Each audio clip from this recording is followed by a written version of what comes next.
Today I am going to discuss the second case of the 25 most important Supreme Court judgment important for your examination, and this is going to be the second lecture of this series, that is the Shankari Prasad case of 1951.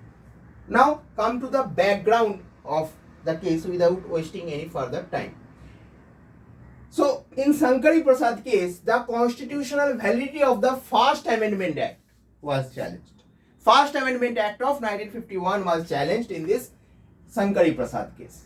Supreme Court ruled that the power of Parliament to amend the Constitution under Article 368 also includes the power to amend fundamental rights. The word law in Article 13 includes only ordinary laws and not the Constitutional Amendment Acts. Therefore, Parliament can abridge or take away any of the fundamental rights by enacting a Constitutional Amendment Act, and such a law will not be void under Article 13. Henceforth, the constitutional validity of First Constitutional Amendment Act, which curtailed the right to property by inserting Article 31A and 31B, which are these articles, I am coming to that, was upheld by the Supreme Court of India.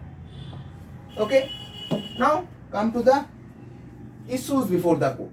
So, first issue was obviously the validity or constitutionality of the First Amendment Act. The next issues involved was whether the term law used in Article 13 Clause 2 of the Indian Constitution, which also include laws to amend the Constitution as well, means the Constitutional Amendment Acts, those are also included under the term law of Article 13 or not. Okay. So, now come to the relevance of this judgment. When India got its independence, agricultural and land reform law was implemented or enacted in many agricultural states of the country, such as Bihar, such as Madhya Pradesh, such as Uttar Pradesh. This enactment of agrarian reforms of land was commonly referred as Jamindari Abolition Act.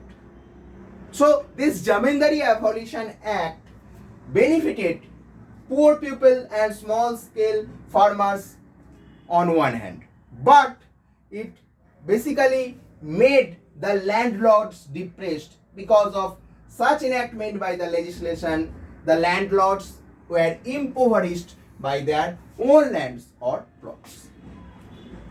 This, as a result, led the landlords from different states like Bihar, Madhya Pradesh, Uttar Pradesh, filed petitions in the honorable high courts of these respective states, denoting that the abolition, or that is Jamindari Abolition Act, is unconstitutional or should be declared as unconstitutional, as it is totally in violation of their fundamental rights, that is the right to property as such.